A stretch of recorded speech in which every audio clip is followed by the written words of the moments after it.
Welcome to Rock Vegas. It's Glen Rockney. So, I should announce before I get going on these tight ends and wide receivers. That's what we're going to focus on today. I'm on Spotify now. My Rare Candy podcast I have with my co-host Crypto Sai, and this podcast is now available on Spotify. So anybody who subscribes there, I'm sorry for not having it there before. I'm sorry if those of you who listen had to go to iTunes and wherever the hell else I have, SoundCloud, stuff like that, YouTube. If Spotify is your preferred thing, I'm there now. So go ahead and subscribe there if that's your preferred method of listening to this. And I thank you for listening, by the way. So today we're going to do the tight ends and wide receivers together. I didn't think that I could do a full tight end episode, although I do have some interesting takes on the position. Today we'll lump it with the wide receivers, so I might go a little long today. We'll see. So tight end. Let's start with tight end. Now, that's the position group that, had you asked me before the draft, before free agency in 2020, which position do you think is set? Which position do you think is set on the Raiders? And honestly, with the way the Raiders have been the last, 2 decades, there haven't been a lot of positions that have been set on the team, where, hey, we're done. You blow it off. The guy's doing the sculpture and he blows off the final part of it and, hey, it's done, Which position group would you say is done? To me, it's tight end.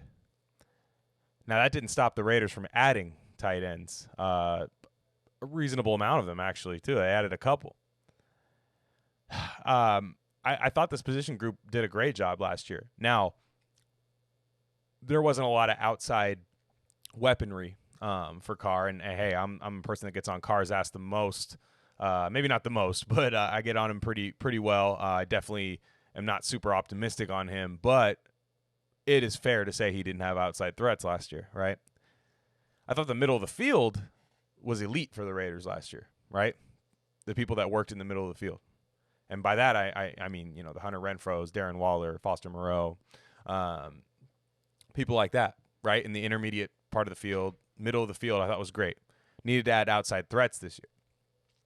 But with tight end, it still feels like Gruden was like, nah, I got to add a couple more. And that never made a lot of sense to me.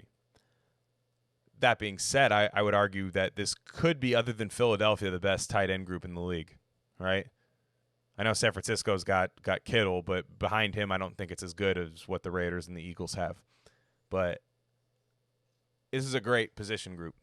And let's start. Let's see where we want to start. Let's start with Darren Waller. I got a love story to tell here. I love Darren Waller. I think Darren Waller is, I'd say right now he's top 5 in the league at the position. I know it's only been 1 year, but I didn't see anything last year that looked like fool's gold out of him. Like, that was just, this is never going to be sustainable. It's not like the David Osbury stiff arm at Miami. Anybody remember that, where David Osbury just shoved a dude into like another county in Florida out of bounds? I think we lost the game by 30 points. But I just remember everyone being hyped about David Osbury. He was this great athlete out of USC. And Raiders took him late, but it was like, no. He's a converted wideout. He's going to be watch what we do with him. So now when Darren Waller joined the team in 2018, right, everyone knows the story. For those that don't, Greg Olsen saw, before the Raiders at Baltimore game, remember the game where the Raiders actually had a pretty decent lead on Baltimore, and then Lamar finally realized, oh, wait, I'm playing the Raiders. I don't ever have to pass. And then he just gashed us in the second half. Nonetheless, Greg Olsen saw Darren Waller warming up and said, holy shit, this is a gazelle. Like, this is a gazelle, like, power forward looking dude. Can catch the ball, can run. Why don't we take a guess on him? The Ravens were loaded at tight end. I'd say they have a great tight end group too, even though they just got rid of Hayden Hurst. But Waller couldn't crack that lineup, right? They had invested pretty good draft capital at the tight end position. So he was sitting on the practice squad. And, the Raiders had Jared Cook, but I don't think he was in their long-term plans. I mean, obviously he wasn't, right? I think with or without Waller, I'm not sure Cook gets that second deal. Even though I loved Jared Cook. Like I was just talking about this with someone the other day. I think it was Mark Steele. Shout out Mark Steele, also the person that convinced me to get on Spotify. So shout out Mark Steele over across the pond, UK Raiders, Andy Turner, Mark Steele. Anyways, I loved Jared Cook with the Raiders, and I thought Gruden did some really nice things with him at the position. Kind of treated him like a wide receiver, right? Had him stretching the field, letting him run after the catch, really like taking advantage of the athleticism that these tight ends have nowadays.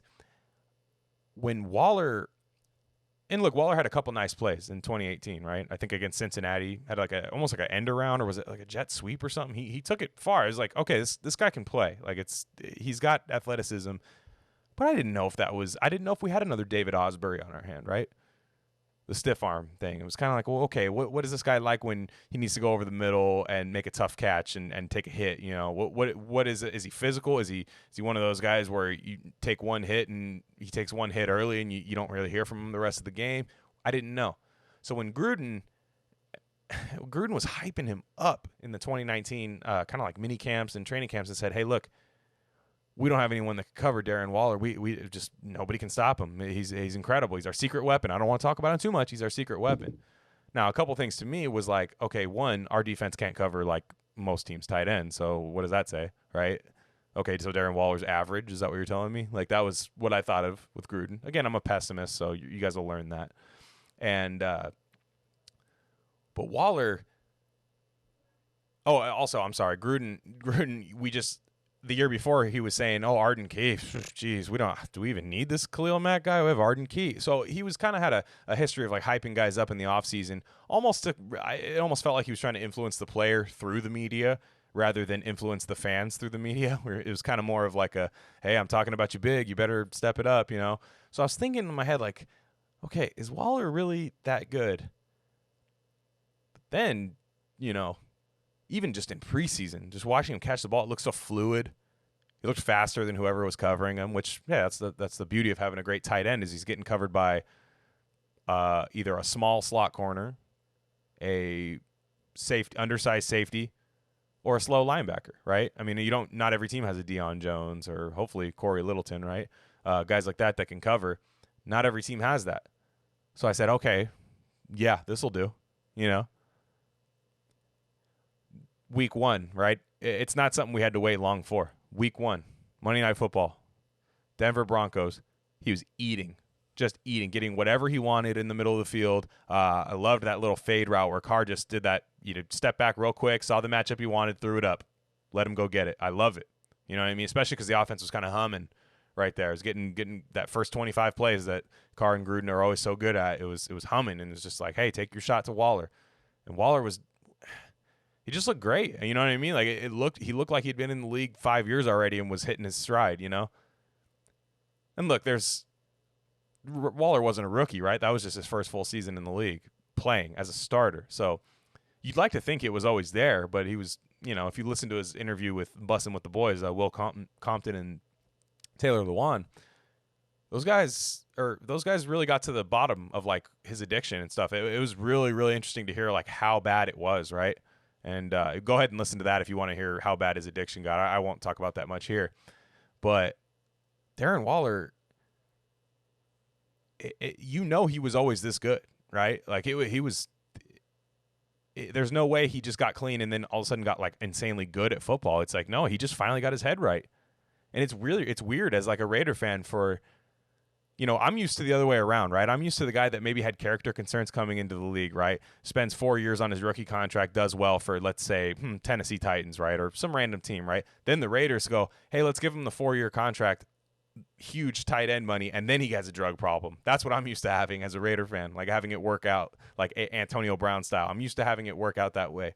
And look, I won't count the chickens before we hatch. You know, Waller's still an addict, or you're always an addict through, you know, any form of recovery, no matter how far along you are. He'll be the first one to say that.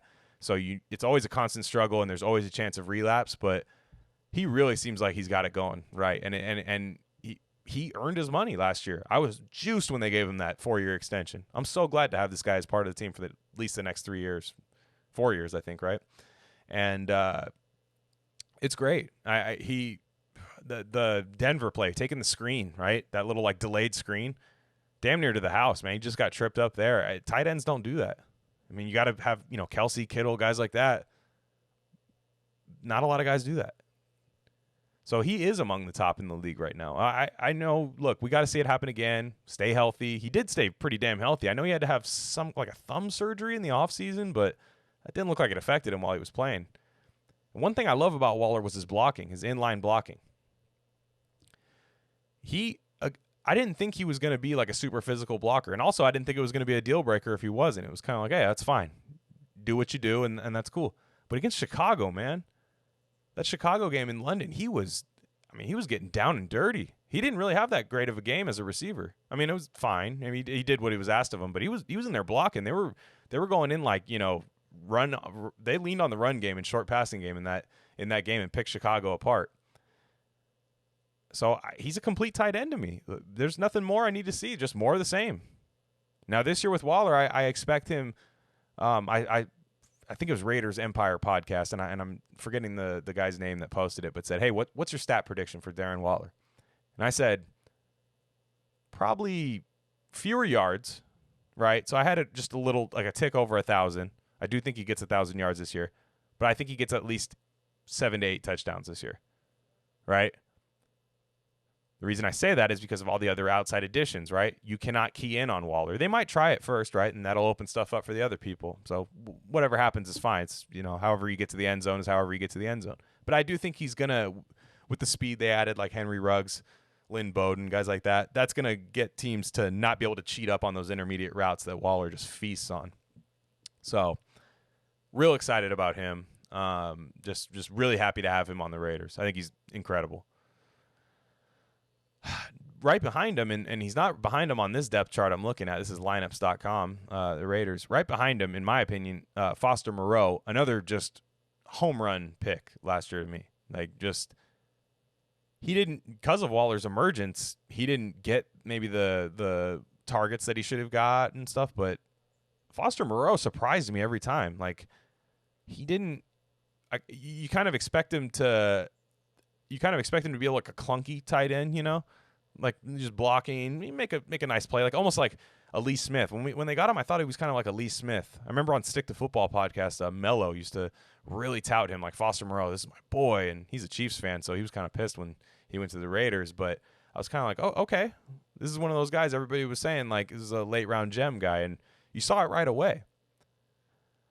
Foster Moreau is, in my opinion, I'm going to say something here, and this might be a little crazy, but I think he's got like a little baby Gronk to him. I'm not even saying his ceiling is Gronkowski. I'm just saying his play style is like baby Gronk. He's physical. He can block. He doesn't mind blocking. He's not one of those guys that needs targets to get him going. He can get in there, get nasty, and play ball. That's what Gruden wants out of his tight ends. But also, like, he catches the ball. He's a fluid route runner. It looks good. It doesn't look clunky at all. He can make some moves after the catch. I remember that third down play in the Chicago game where it wasn't a clean catch by him, but he kind of just bled out on a play action, and it looked like the Raiders were just all in on a run, like a 3rd and 1, or it might have been a 4th and 1 actually. And they kind of he just leaked out, and he was wide open, and he could run after the catch. He got like a solid 30-40 yards.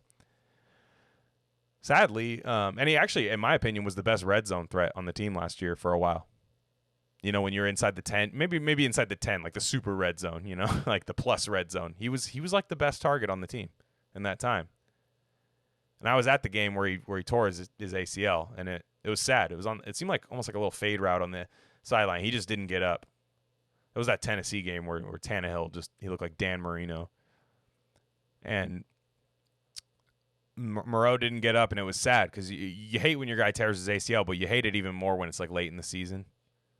And I just saw him golfing on Instagram, and he was like running up hills and stuff to like go get his ball. So that felt and like challenging guys to races. So feels like the rehab's going well, and that's good to see. So I'm really excited about Foster Moreau, and that gets to my point at the beginning. I thought this position group was set. I thought it was set. I thought it was like, we're good. Let's keep it moving. Behind him, you had Derek Carrier. I'm not even going to really get to Derek Carrier in this one, but said, hey, Derek Carrier is my tight end number 3. Fine. Fine. If you're down to your tight end 3, you're probably, you're probably not expecting much out of the position at that point, So, or using Carrier more as a blocker, maybe here and there, on a goal line type thing. Maybe use them on a play action. But you're for the most part, Waller and Moreau, that I thought we were set there. Here's where Gruden and Mayock lost me completely this offseason. I liked a lot of the pickups. For the most part, you could have talked me into all of them. The one I still, even after a couple months, because I overreact at times when things first happen, but I sit on it for a couple of weeks and go, hey, we'll see if this is as bad as I think it is, and I could be talked into things. I'll drink the Kool-Aid. I sound like I won't. I'll drink the Kool-Aid. Trust me. First in line at the Jim Jones, place. I'm first in line. How do you think I'm still here as a Raider fan? But the signing of Jason Witten still does not make sense to me. It's kind of one of those things where he's meant to be a Dallas Cowboy, first of all. Just one of those guys that just you stay in Dallas, already retired once, was in the booth. That failed miserably. He got bullied into playing again. People forget about that. Like, he's so bad, people were like, hey, you should do anything except announcing. He's like, oh, guess I'll play. So he came back to play.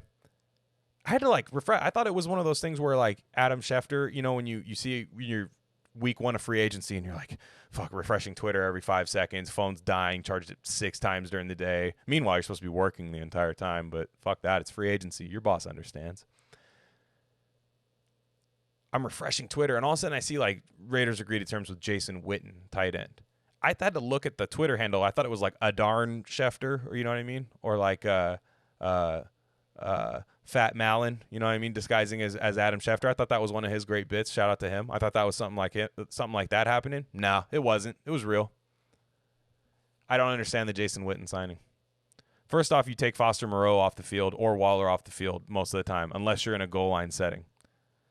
But at the end of the day, I didn't think our tight ends had any issues in the red zone. I thought that was more on the quarterback and the coach, So what are they trying to do? And please don't say the veteran leadership thing. I can't stand the veteran leadership thing. You don't just sign guys for veteran leadership anymore in the NFL. Maybe here and there, maybe along the offensive line when you have 3 starters that are really young. And look, Waller and Moreau are still pretty young, but I didn't get the idea that they were immature last year. I didn't get the idea that they didn't do what they were supposed to do. I thought just the natural progression of them just being in the league longer, getting more seasoned would be fine. Witten's got guaranteed money. He's got 4.6 guaranteed. And I'm pretty sure he might be wearing a fucking Raider baseball cap and some athletic gear on the sidelines helping coach by week 7. Seriously. Look, I don't have an issue with the guy as a player. Damn near a Hall of Famer, maybe. Damn near a Hall of Famer. Great career with Dallas. Was awesome with Romo. I always found a way to get open even though he was slower than shit, running in quicksand. I liked him, but it didn't make sense. And there's no way you walked into the offseason going hey, man, I really want a veteran tight end, man. Everybody else thought the same thing as me. We're set. We're good. We got 2 good tight ends. One great one and one that could be great and is good already. So I just didn't get the Witten signing. It just felt like one of those we got to spend $4 million. Let's bring in Jason Witten. I think the Raiders have a damn good tight end coach, so I don't. Frank Smith seemed like he was doing a good job last year. Right? Did a good job with Jared Cook too. I just didn't. It felt. I don't know. What I wish somebody would answer the question. Other than the veteran leadership thing, the hell was he here for? We know that the Raiders' problems in the red zone aren't because of their tight ends. That's not why. And I'll get into that next episode because I'm going to do the quarterbacks next episode. I just can't be talked into the Jason Witten thing. I say that now. He might catch some game winner against Kansas City in overtime. Weather will be over 70 degrees, obviously. So, but he might do something like that, and it might win me over. But it just didn't feel like something that had to happen. So, again, I love this group. It's not that it didn't make the group worse. It just felt unnecessary. Didn't feel like something that needed to happen. But I'll tell you, one thing I love about this position group is that John Gruden knows how to he knows how to scheme the tight end. He knows what to do. So many plays the tight end is open, you know. And getting back to Waller, what I love about Waller was he just knew that, like, okay, he saw he was one-on-one with like either a DB, linebacker, or something. All he would do was get in there, box that dude out, run out, curl, box him out, yards after the catch, right? That was his move. I love it. I love this position group. Even though I just, you know, had to vent on Witten there. It didn't make sense to me. But this position group has depth. I guess, right? If God forbid something happens to Waller and you have Foster Moreau and Jason Witten as your two tight ends, assuming Moreau's rehab is on schedule, which again he's running up like rock cliffs on golf courses right now. So I'd like to think by week 1 he'd be ready to play. But again, not a physician, so who knows? But I got a lot of high hopes for this group. I think it's definitely going to be, again, like a strong part of the team, blocking, inline blocking. Gruden said, you know, even though he wants to spread out more with 5 wide, which I've been hammering for a while, he still wants to load up with 3 tight ends, so maybe that has something to do with it. But even then, it's like, how willing of a blocker is Witten at age, like, what, 77 right now? Like, how willing is he to just be, like, every snap of the game in there just getting his, you know, going toe-to-toe with defensive ends and stuff? Like, I don't know. Didn't make a lot of sense. But nonetheless, I'm very excited about the position group. Let's get to this next position group, and that's the wide receivers. This group is interesting. I like it. First off, I'm going to start by saying I'm a fan. I think this is the best core that the Raiders have had in a long time. Not saying much, but at least since 2016, and I think it has potential to be better. Just because of the overall speed of the group, the athleticism. It's got a higher ceiling. It's also got a lower floor, I would say. Guys like Crabtree made that very easy for the floor to be high, right? Crabtree was just a safety net for Carr. The big question too is how many receivers are the Raiders going to carry into the season? I'd like to think they go 6. There's a chance they go 5, especially with all these tight ends, right? I think you get 3 extra. I think you get a 56-man roster this year with the virus, so I do think there's going to be extra spots. But they might keep that for DB on defense. We don't know. You know what I mean? It's training camp's still a couple weeks away. We'll see. But I'd like to think the Raiders go 6 deep this year at wide receiver, only because I think Gruden is just so sick of signing guys off the street, you know, and stuff like that, and being down to just Zay Jones and, you know, all those guys as your, like, number 1 wide receiver and having to run the ball every play. I think Gruden is sick of that, and I think he's going to make sure by having like 6 comparable guys that he's not in that position, right? Maybe keep a guy like Rico Gafford on the practice squad or something like that. But let's start with the guy with the probably the most hype around him, I should say, Henry Ruggs. Now, I'll be transparent, and the only reason I'll be transparent is because there's already a podcast episode of me about 3.5 IPAs deep saying some mean things about Mike Mayock drafting Henry Ruggs. It was an instant draft reaction. I was mad. Not mad, frustrated, because I do like Henry Ruggs. Always have. I've always said, hey, he's a good player. I don't think he's a bad player at all. Don't think he's a bust. Never. You guys, I don't know what the guy's name is, but he's definitely gets around on Raider Twitter, and I think he's made a few enemies. He made fun of Jimmy Durkin a little bit, but he had the video, this guy, when Ruggs got drafted, and he was fucking pissed. It was like his live reaction, and he was pissed. He looked like he had like odds, like betting odds on the draft pick type pissed. Like, motherfucker, like, you know, just I had Ruggs going over pick 15. Fuck, you know, like that type of thing. Like he had a prop bet based on it. He was pissed. And a lot of people flamed him for it. And he was kind of just saying like, look, man, I'm just fucking tired of this team always doing like, you know, zigging while everyone else is zagging, but have it not work out kind of thing. He didn't articulate it in the best way. And a lot of people were like on his head about it. I'm not going to lie. For about like 12 hours, I had almost that same opinion. Again, I wasn't as low on Ruggs as he was. But it was just like, fuck, man. Look, this team for the longest time, you're like, hey, please pick this guy. He's good. Please pick this guy. He's really good. And then they always pick that other fucking guy. You know? They always pick the guy, like, please pick Michael Crabtree. Please pick Michael Crabtree. Darius Hayward-Bay. Motherfucker. Again, Ruggs is not Darius Hayward-Bay. I will get into that in a second. He is not. But it's always that kind of thing with the Raiders. So to me, maybe that guy was just mad that, like, now it's to the point where you almost predict the Raiders to make the wrong pick, right? Like, this wasn't the right one. I only knew a couple people that, like, absolutely wanted Ruggs on the team. Like, just, this is my guy over all the other guys. This is my guy. So I was a bit frustrated too. I said, look, Judy or Lamb, let's just take the safe pick. I know those guys are going to be good. So I sat on that for a while, right? Sat on that. I watched a few film breakdowns, and then I listened to a breakdown by PFF. And they didn't necessarily love the pick. I think they wanted Judy as well. And I make fun of PFF a lot, so say what you will. I just wanted to hear some takes. One thing I love about Henry Ruggs, number one, doesn't really drop the ball, ever. Now, he's not a volume target guy at Alabama. Now, is that embarrassment of riches, or is that something that is going to translate in the NFL where you can only give him about 70, 80 targets a year, 50 catches type thing? We don't know. We'll wait for that to develop. But it could also be a Josh Jacobs situation, right?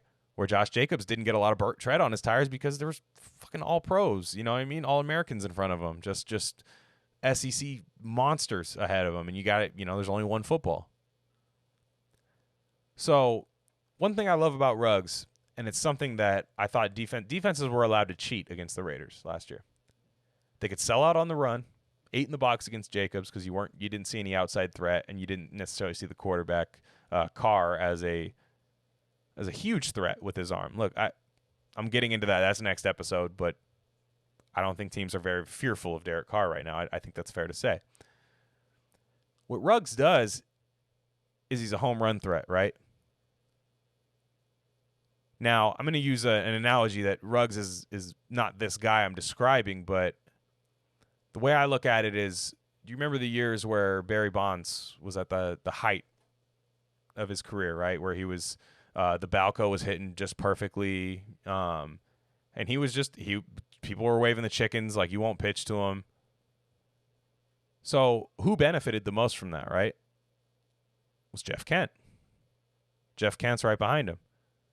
Right? You're setting up opportunities for everybody else to eat because the other team fears you. They fear your speed, right?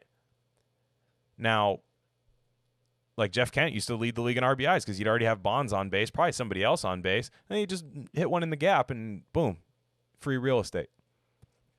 So what I think Ruggs is going to do for this team is always have somebody on the defense dedicated to never cheating up, right? Cheating up on the Renfro routes, cheating up on the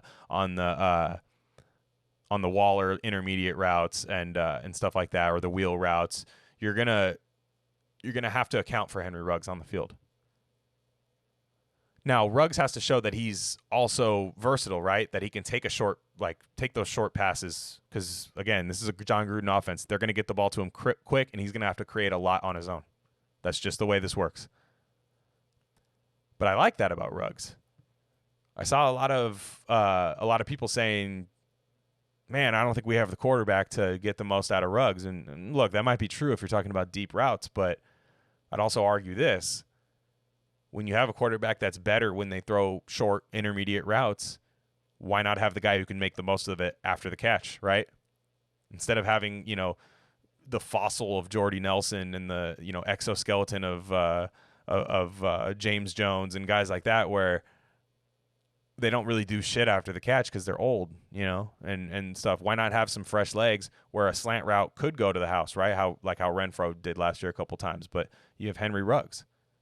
So it's really up to Gruden and Carr to make that happen, get him in those positions, get him the ball. I don't even think you have to pass it to him half the time. I think you could hand it to him on an end around or a jet sweep. I think Gruden wants to run that. I think he's very jealous. Vic Tafur had been saying this for a while. Vic Tafur damn near called the Ruggs pick where he's like, man, John Gruden loves Tyreek Hill. I mean, he hates him, right, because it's the Chiefs, but John Gruden loves having – he covets having just that speed, that home run threat, that Barry Bonds where you just have to account for him at all times. You forget about him in the lineup. Forget it, right? He's gonna put 3 runs on the board, and you're out of the game. You know what I mean? Ruggs is one of those guys where he's a ticking time bomb. I do expect him, just because of the climate, not so much him, because he sounds like he's got a great head on his shoulders. He's doing all this great charity stuff.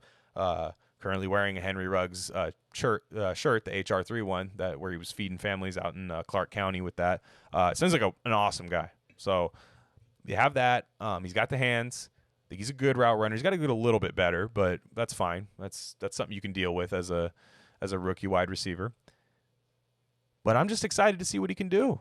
Now I will say that was after round 1. I was mad, but some of the guys that they picked later in the draft, it kind of felt like those other puzzle pieces were showing up to where it said, okay, this is a wide receiver core now. This is actually like a versatile wide receiver core. Now, Henry Ruggs was picked first at number 12, but I still think we are in for the Tyrell Williams reclamation tour. Last year, a lot of people were frustrated with Tyrell Williams. I was a little bit too, but I still liked what I saw when he was right. Those first 4 weeks of the season, he looked good, legitimately looked good. Kind of had the Crabtree vibes to him, you know? Not as good. Crabtree was awesome here, man.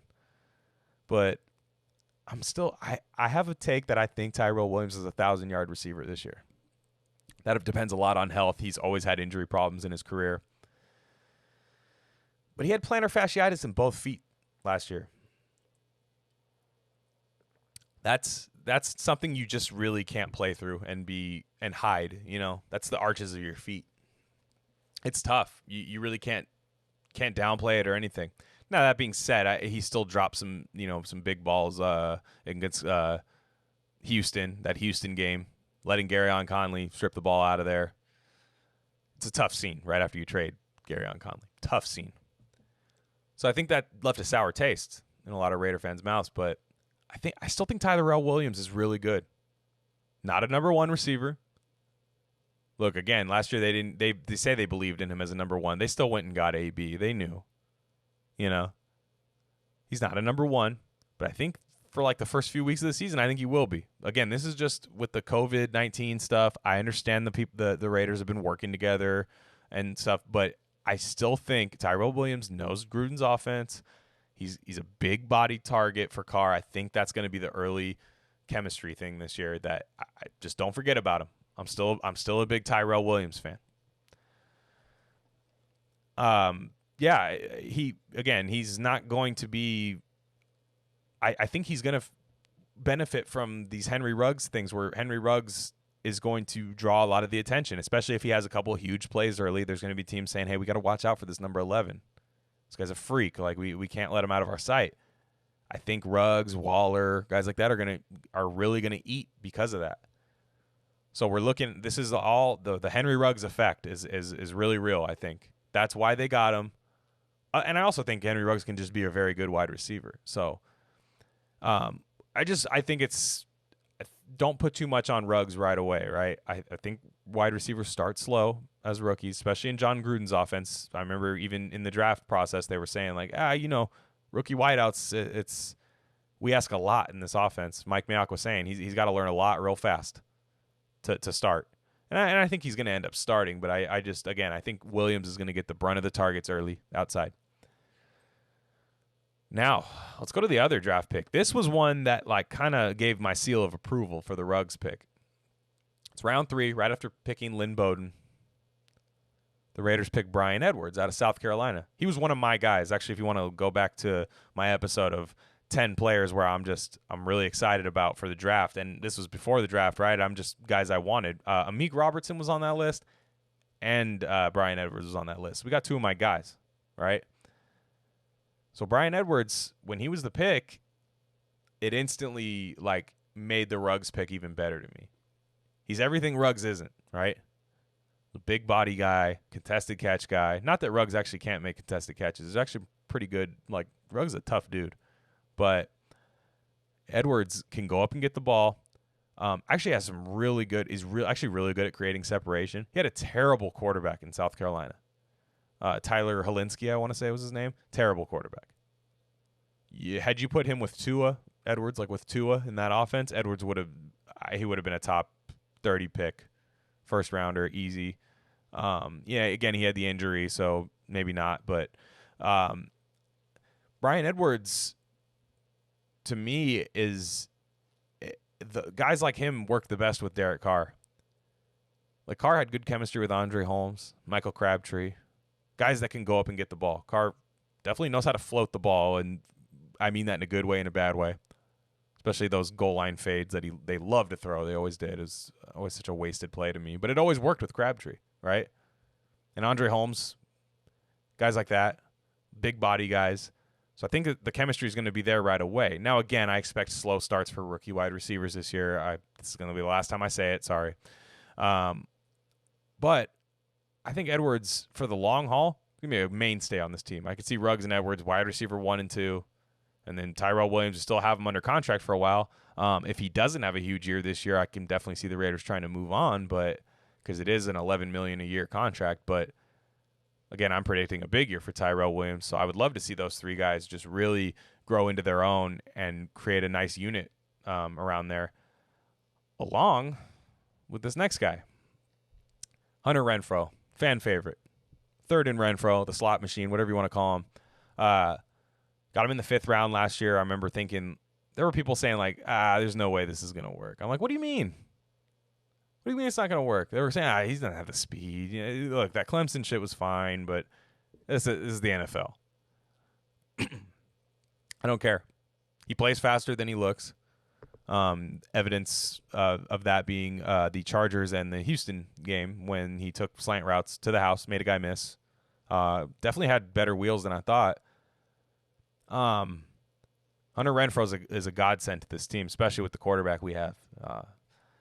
Carr loves to check down. He loves the short routes. He likes his safety nets. He likes knowing that a certain guy's there in the middle of the field, a smart, savvy route runner. And you didn't see it right away last year. He definitely, would show up in spots and make some nice catches, but really right around that Detroit game, him and Carr really started building that chemistry. When he caught the game winner against Detroit, like you really started to see it building. And then after that, it's like, damn, like Renfrow, there's some metrics where it's like he was one of the best rookie wide receivers, and this was a loaded class last year with Metcalf, McLaurin, A.J. Brown. He was right up there with them in the last 7 weeks of the season. He really ended the season hot. It wasn't just us being excited, right? Like Raider Nation being excited. There were metrics behind it. Now, I hope they don't have to lean on him this year in the same way. Again, I want more explosive plays. It will make Renfrow better, especially third down. I was at the Cincinnati game where he had that incredible catch. Kind of seemed like a wheel route on the sideline. Just great diving catch. Still pissed that Carr missed him against Denver because he was having an incredible game that game. Carr missed him, again, wide open in the end zone. And, Renfrow paired with Ruggs, Williams, and Edwards, that has the potential to be an elite wide receiver core, right? I think all those guys, they're not redundant, and it's fine being redundant sometimes. If you have a bunch of speed, that's cool. Take advantage of a bunch of speed, but you have Ruggs as your burner, Tyrell Williams your possession guy, Brian Edwards your big body, Alshon Jeffrey kind of, go get the football type of guy, physical, Anquan Bolden kind of build. Then you have Renfrow, your Julian Edelman, your Wes Welker, other white guy that's good, Ed McCaffrey, whatever. You're sit in the middle of the field. Definitely try not to get him lit up like against the Jets. But you want to know my favorite Renfrow play from last year? And it wasn't either of those long touchdowns, even though that was awesome. But my favorite play was against Chicago in London. I just love it. Was the highlight of the season last year was beating Chicago with all the narratives with Mac and all that. But Renfrow had that play, and it was on third down. Carr threw it off his back foot to him in the flat. Renfrow makes a guy miss and gets the first down. It was like a play that didn't look like it was going to go anywhere, and especially when he catches it, you're like, oh, great, here's another Carr check down. and he made something happen. I think he's very sneaky good after the catch, especially in intermediate routes. I don't see him as a big, deep route runner. He doesn't have to be either. But I think this is definitely a good wide receiver core for Carr. Like I said, Renfrow can run nice short intermediate routes. Ruggs, in theory, should be able to take short routes and make big plays out of them. Tyrell Williams is good with the contested catch. Brian Edwards, good with the contested catch. Let's talk about the underrated camp battle. I don't know if it's underrated because I do see a lot of people talking about it, but I think this is probably the biggest camp battle. Yeah, now I'm looking at the depth chart. This will be the biggest camp battle is for the wide receiver 5 position. And assuming they only carry 5, I still think they're going to go 6, and both these guys are going to make the team. But let's go Nelson Aguilar versus Zay Jones. Nelson Aguilar, I'll say it right now. I think if you were to pick between him and Zay Jones, I think Nelson Aguilar makes the team. I understand that draft capital was spent on Zay Jones to get him here last year, but Nelson Aguilar, again, has the speed. For one, we're going to need a backup for Henry Ruggs, right? Say Henry Ruggs, God forbid, something happens, hamstring, something where he's out for a game. You're still going to need a guy to stretch the field to play his role, to still keep the defense somewhat honest, right? I'm not saying Aguilar is some great player or anything, but he still, at one point, was a first-round pick. Wasn't great with Philly, but he did have one really, really good season. I believe it was the year they won the Super Bowl. He was very good. But you're going to need a burner behind Ruggs. Zay Jones is not that. You're going to need somebody to fill his role, to actually play the position, play the wide receiver position the way that Henry Ruggs plays, even if it's not the same result. So I do think Nelson Aguilar is brought in. He was brought in before the draft, but I think that's why he holds on, because of his speed. He's got a little special teams ability. We also have to realize that while Nelson Aguilar was bad, this is Philly we're talking about. When you're bad in Philly, you don't usually redeem yourself. This is a team that still is like, Carson Wentz, I don't know, man. It's like, fuck, you kidding me? I would love to have Carson Wentz as our quarterback. Raider fans would jump in front of a train for the guy. Philly's got high. They were calling Zach Ertz a pussy the other day when Goddard got knocked out. I was like, Zach Ertz would never, and they're like, Zach Ertz would go down before the punch even happened. I'm like, Zach Ertz, a top 5 tight end in the league. You guys don't like him. So Nelson Aguilar, while no one can say that has had a good career so far, I do think he's got a nice fresh start over here. I love doing that. I love flame out first round draft picks. I love giving them a shot on a cheap 1-year deal to say, hey, maybe it didn't work out there. Let's see if I can get something. That's the Al Davis way. That's what Al Davis does. Or did. Rest in peace, Al. July 4th was his birthday. I'm recording it the day after. Today's Mac Dre's birthday, so elite back-to-back birthdays. Two of my favorite people. And Al Davis was the king of that. Jim Plunkett, just cast-off guys that didn't work out with the other team, but you knew they had the talent. He would always Jeff George, guys like that. Jeff George had a good season with the Raiders. And he was a number 1 pick, and Al Davis liked his arm. And I think John Gruden is a lot more like Al Davis than we think, good and bad. I'm hoping we get the good 70s Al Davis with Gruden. Again, that's going to be a couple weeks from now when I do a John Gruden, Mike Mayock episode. But again, Nelson Aguilar was a first-round pick. He's got first-round speed. He has undrafted hands, undrafted free agent hands. That's always been his problem. Little slight in frame, too. Maybe not the most physical guy. But I think Gruden wanted to add speed. And I think speed, when it comes down to 2 guys making the team, I think Gruden's going to pick speed over the possession guy, personally. Could be completely wrong, but I think that's what's going to happen. And, like I said, who knows? Maybe Nelson Aguilar is going to be better in these short routes in this Gruden offense as opposed to Philly's offense. They're very different, what they do with their players. So I think Nelson Aguilar is going to be a sleeper this year. I saw Vic Tafur say the same thing, but I do think Aguilar is going to be a sleeper. I don't think he's great. And when I say sleeper, I think he could be a solid contributor. And All right, well, what's the case for Zay Jones, right? What is the case? I'm having trouble finding it. Not that I think he's bad. Him and Carr were never on the same page last year, obviously. You'd see the all-22, he'd be wide open. Carr wouldn't even look at him. Zay Jones is not very explosive. Decent hands, nothing, you brag about. Not an insane route runner, not great. But again, we're talking about the wide receiver 5 and 6 position here. I'm still having a tough time figuring out how he beats Nelson Aguilar, right? Out of a position. It would have to be Zay Jones coming in looking explosive and in better shape than he's ever been and adding something to his game. I don't think Aguilar actually has to add anything to his game. I think just maybe being in a different offense might get a little more productivity out of him. And I think he's worth the gamble, right? What is the gamble with Zay Jones? What's the ceiling you're gambling on, right? Nelson Aguilar has had successful seasons in the past. At least I think he had one. So one. But Zay Jones has always been I remember him at East Carolina. I remember him. I remember in the draft. I remember the Bills got him. He was definitely one of those sleeper picks by a lot of draft guys. But, it just didn't work out. And again, I'll say this again. I think that the Raiders will end up keeping 6 wide receivers. That's just my prediction. But if we're picking just 5, I got to say, Aguilar makes the team over Zay Jones. I don't think that's a controversial take.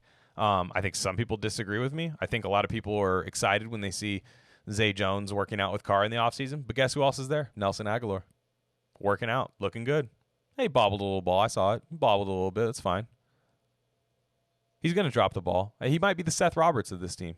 Right? Remember in 2016, Seth Roberts? None of us really liked him, but he had a couple big catches. Now, he's also, Nelson Aguilar is way faster, too. So I think there's a higher ceiling with him. It might here's a guy that and they're not exactly the same, but I'm talking about a guy with a similar career trajectory. Brashad Perriman last year with Tampa. Doesn't really see the field for a while. Tampa's loaded at wide receiver. They got their 2 stalwarts there. But I think both those guys ended up getting hurt at the end of the season. Brashad Perriman came in and played well. When he had to come in, got touchdowns and everything. So I could see Nelson Aguilar being the guy that assumes that role. Maybe there's some injuries this year. You're never going to have a year without injuries, so you always got to plan for that. And like I said, Nelson Aguilar is the better backup to Henry Ruggs, just like Bryan Edwards will be the backup to Tyrell Williams. Maybe Zay Jones is the backup to Renfro, but I don't see it personally. So yeah, that's the wide receiver core. I'm excited about the group. It's young. And we're asking a lot out of Tyrell Williams. I'm expecting a lot. I think Hunter Renfro is going to just it's tough for guys like him to what he does to have a sophomore slump to me. What he does, he's already very good at. And I just think more repetition and just, being more experienced in the league is just going to make him better at that. And then I think there's going to be some explosive plays out of the wide receiver position. Haven't seen that since Amari Cooper.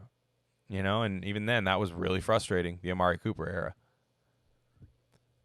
So we got two young, very talented wide receivers, a second-year slot receiver, a veteran in Tyrell Williams, a cast-off in Nelson Aguilar, who still might have a little something that the Raiders can harvest and use and get the most out of his year here. Or, maybe he gets a second contract off it. People forget we signed Michael Crabtree off the fucking scrap heap for $3 million.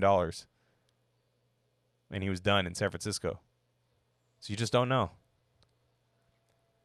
And then you have Zay Jones, and he seems like a good guy, and I don't dislike him at all, but I'm not seeing what the upside is over Aguilar for him. Now, quick, just before I get out of here, what do you want to see out of this wide receiver group? And obviously you want to see touchdowns. You want to see something like that. But formation-wise, with John Gruden, I want to see more wide receivers on the field.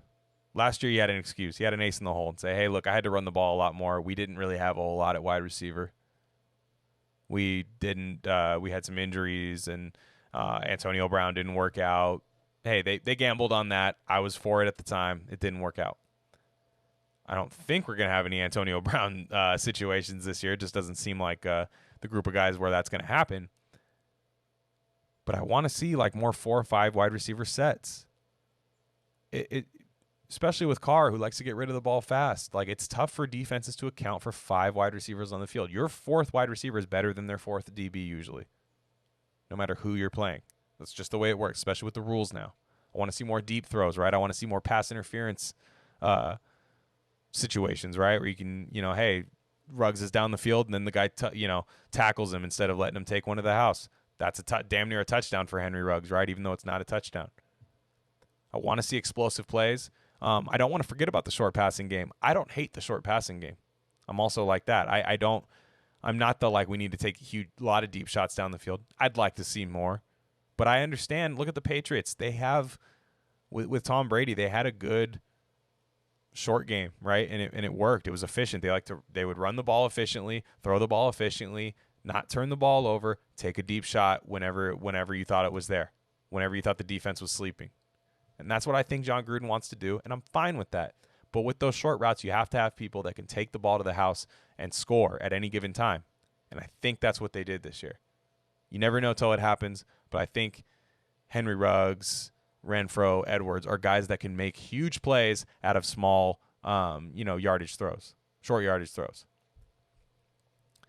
So I think that's going to do it for me. I guess it didn't go as long as I thought. I hope I didn't miss anything. I hope this was good enough for you guys. I wanted to combine 2 and 1. I hope that was enough of an opinion there. But I do think both of these groups are very deep. This offense is very deep, even at quarterback. Even though I don't think it's top heavy at quarterback, I think Carr is average and Mariota's below average. But I do think this offense is deep. And there's a lot of continuity on it. There's a lot of continuity, a lot of returning people on this offense. Defense is a whole different story, right? That's a lot of new people at key positions. But this wide receiver core is going to be what separates this offense from being pretty good to great, especially paired with that run game and offensive line, because those are going to be working pretty well. So, again, that's going to do it for me. I'm at Glen Rockney. You can follow me at GlenRockney. And you could always talk shit to me. If you listen to this podcast and go, that was a fucking stupid take, please feel free to tell me. I don't mind at all. Hey, thanks for listening if you did, right? Even if you didn't like it. But you can check out my other podcast, Rare Candy. That is on Apple Music, Apple Podcasts, Spotify, YouTube, and SoundCloud. That's a politics-based kind of just social commentary podcast, economics and stuff. So completely different. But if you are interested in that, please feel free to check that out as well. That link is in my bio. Again, thank you for listening to this podcast. This podcast is so fun for me to do. I really enjoy it. I love talking Raiders, and I know I don't do the numbers that the other podcasts do, but I really enjoy anybody that listens to this. I try to give a nice realistic. It might sound pessimistic, but that's just because the team hasn't been winning. I try to be realistic about this team, but still show where I'm excited about. And thanks to all you guys for listening. And that's it for me. See you later.